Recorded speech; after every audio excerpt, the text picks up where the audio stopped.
నమస్తే, welcome to 99 TV time to ask ప్రోగ్రామ్కి స్వాగతం. సీనియర్ జర్నలిస్ట్ సాయికృష్ణ గారు. సాయికృష్ణ గారు, బ్రేకింగ్ జస్ట్ ఒక అరగంట క్రితం ఉదయనిధి స్టాలిన్ని తమిళనాడులో అరెస్ట్ చేశారు. నీలంగేరియాలోని చెన్నై ఆయన నివాసంలో అరెస్ట్ చేసి తందే ఊరు తరలిస్తున్నారు. కావేరీ జలాలకు సంబంధించిన ఒక సభలో మాట్లాడుతూ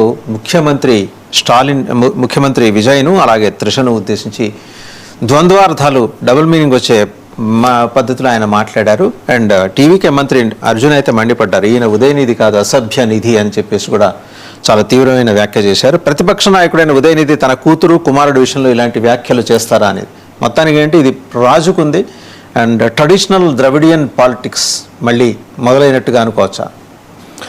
ఉదయనిధి స్టాలిన్ చేసిన వ్యాఖ్యలు నిజంగా చాలా దారుణమైన వ్యాఖ్యలు. ఇదేం వాళ్ళ కొత్తగా కూడా మనం అనుకోవడానికి లేదు. బికాస్ డిఎన్ఏలోనే ఇదంతా ఉందండి మొదటి నుంచి కూడా.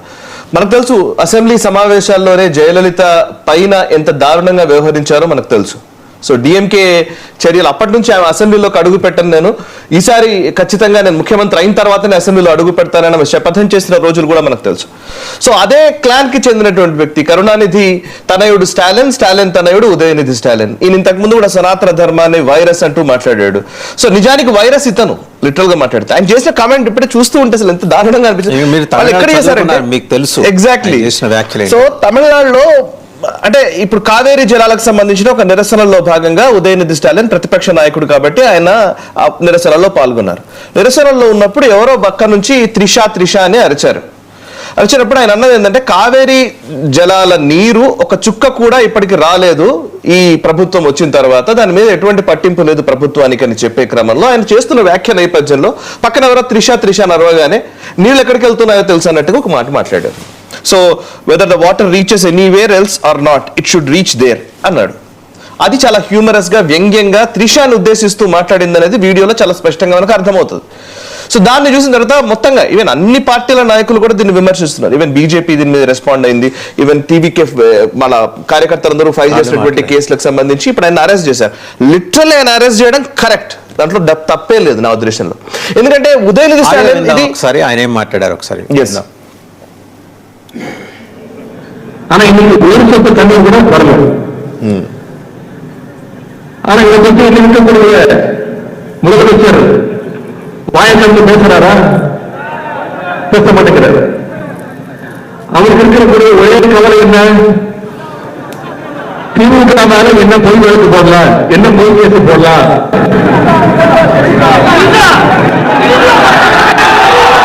எந்த தண்ணி வருது அந்த தண்ணி வரணும். కావేరీ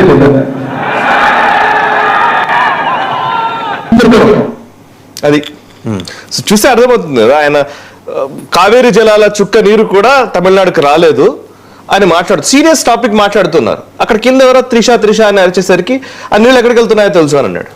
సో యాక్చువల్లీ పాయింట్ ఏంటంటే, మనం ఇసలు మాట్లాడడం కూడా నాకు ఇబ్బందిగా అనిపిస్తుంది. బట్ అది తెలుగు ప్రజలకు అర్థం కాదు కాబట్టి దాని తీవ్రతను చెప్పడం కోసం ఏమైనా మాట్లాడుతున్నాడు. ఈ ఉదయనిధి స్టాలిన్ ఇంతకు ముందు కూడా సనాతన ధర్మాన్ని వైరస్ అంటూ చేసిన సందర్భంలోనే ఆయన అరెస్ట్ చేయాలి. అసలు యాక్చువల్లీ ఆయన అరెస్ట్ చేసి జైల్లో పెట్టాలి. ఇవాళ త్రిష గురించి మాట్లాడిన తర్వాత విజయ్ రెస్పాండ్ అయ్యారు, అట్లీస్ట్ రెస్పాండ్ అయ్యారు, విచ్ ఇస్ గుడ్. ఎక్కడైనా సరే ఏదైనా ఇట్లాంటి ఇష్యూస్ జరిగినప్పుడు సార్ మనం చాలా పోనీలే, నాయకుడులే, ఆయన అరెస్ట్ చేయడం కుదరదులే, ఇట్లాంటివి మాట్లాడుతున్నాం. ఇదే ఇష్యూ నిజంగా ఇప్పుడు మాట్లాడిన ఆ మాట, ఉదయనిధి స్టాలిన్ ని అరెస్ట్ చేశారు పోలీసులు, విచ్ ఇస్ గుడ్. అదే సమయంలో నరేంద్ర మోదీ గురించి మాట్లాడుతున్న సందర్భాల్లో లేకపోతే మిగతా నాయకుల గురించి మాట్లాడుతున్న సందర్భాల్లో కూడా రియాక్ట్ కావాలి.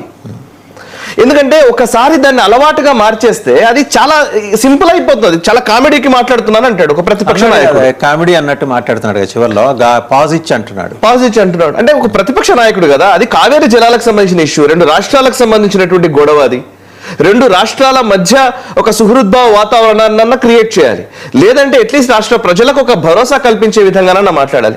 ఒక ప్రతిపక్ష నాయకుడు, అందులోనూ ఆ డిఎంకే ఒక పెద్ద ద్రవిడ పార్టీగా తమిళనాడు రాజకీయాల్లో సింహభాగం పరిపాలించిన పార్టీగా డిఎంకేకి పేరుంది. ఆ పార్టీకి సంబంధించిన వారసుడి మాటలు ఇవి.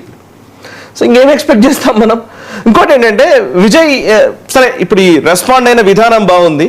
దీంట్లో నుంచి ఏంటంటే మళ్ళీ ఇంకా మీరు ఇందాక ఫస్ట్ ఇంట్రొడక్షన్ రిమార్క్స్ లోనే మీరు అన్నారు సార్, యాక్చువల్లీ ద్రవిడ రాజకీయాలు మళ్ళీ ఆ పాత రోజుల్లోకి వెళుతున్నారు. సో జయలలిత వర్సెస్ కరుణానిధి అన్న ఇది కక్ష సాధింపు రాజకీయాల్లోకి వెళ్లకుండా అంశాల వారి రాజకీయాలు చేస్తే మంచిదే. అంటే ఇదివరకు అట్లాగే ఉండేది. అట్లాగే ఉంది. ఇదివరకు ఎట్లా ఉండేది అంటే వ్యక్తిగతమైనటివే కదా. కరుణానిధి జయలలిత మధ్య సభలో ఆమెను అవమానించారు. నిండు సభలో ఆమెను అవమానించిన విధానం మనకు తెలుసు. ఆ తర్వాత సేమ్ కరుణానిధిని రాత్రికి రాత్రి అరెస్ట్ చేసి లాక్కెళ్ళిపోయిన దృశ్యాలు మనకి ఇప్పటికీ గుర్తుంటాయి. నాకు తెలిసి నుంచి ఎప్పుడో ఇంటర్మీడియట్ లో ఇక్కడ ఉన్న టైంలో ఆయన్ని అరెస్ట్ చేసిన సందర్భం. రాత్రి ఎత్తుకెళ్ళిపోయారు పోలీసులు కరుణానిధిని ముఖ్యమంత్రిగా జయలలిత ఉన్న సమయంలో. సో ఆ తర్వాత అదే సేమ్ రిపీట్ అవుతుంది అనమాట. అంటే ఇంకొక పాయింట్ ఉంది ఇందులో, టీవీకే డిఎంకేనే తన అపోనెంట్ గా స్థిరీకరించాలని అనుకుంటోందా? సేమ్ ద్రవిడ రాజకీయాలు అప్పుడు డిఎంకే వర్సెస్ ఏడిఎంకే ఉన్నాయి, ఇవాళ టీవీకే వర్సెస్ డిఎంకే క్రియేట్ చేసుకోవాలనుకుంటున్నారా? సో ఇప్పుడు ఇంకో శక్తి ఇంకేది ద్రవిడ రాజకీయాలకు భిన్నంగా ఏదైనా విజయ్ పనిచేస్తారు అనే ఒక ఆలోచనలు గతంలో ఉండేవి. మనం ఎలక్షన్స్ రిజల్ట్స్ వచ్చిన తర్వాత ఆయన పెరియార్ దగ్గరికి పోయినప్పుడే అర్థమైపోయింది. But it's okay. బట్ తర్వాత కాలంలో చూస్తే అట్లీస్ట్ కొత్త రాజకీయాల్లోకి ఏమైనా వెళతాము అనుకుంటే మళ్ళీ ఆ పాత రొంపిలోకే తీసుకెళ్తున్నట్టుగా తమిళ రాజకీయాల్లో కనబడుతుంది. సరే చూద్దాం, ఈ అరెస్ట్ అయిన తర్వాత ఆయన ఎన్ని రోజులు ఉంచుతారు, ఏం చూస్తారు.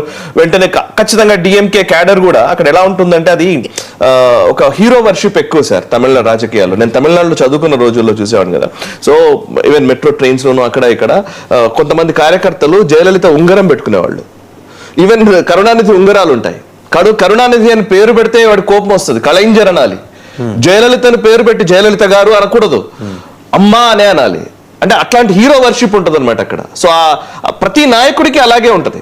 సో డిఎంకే ఒక పార్టీ సమావేశం ఏర్పాటు చేసుకుంది అని అంటే ఏడిఎంకేకి సంబంధించిన వాళ్ళు ఎవరు ఆ చుట్టుపక్కల కూడా కనిపించిందంటే కొట్టి చంపేస్తారు. అట్లాంటి పరిస్థితి ఉంటుంది. సో నేను అక్కడ ఎలక్షన్స్ నేను చూసాను, నేను ఇంజనీరింగ్ చదువుకున్న టైంలో. అంటే విపరీతమైనటువంటి ఒక రకమైన ఒక రైవలరీ ఉంటుంది అనమాట. ఒక పగలు ప్రతీకారాలు అనే స్థాయికి ఉంటుంది. నాకు అందుకే ఆంధ్రప్రదేశ్ చూస్తే భయం వేస్తుంటుంది అప్పుడప్పుడు, తమిళనాడు స్థాయిలో ఆంధ్రప్రదేశ్ వెళ్తుందా అని.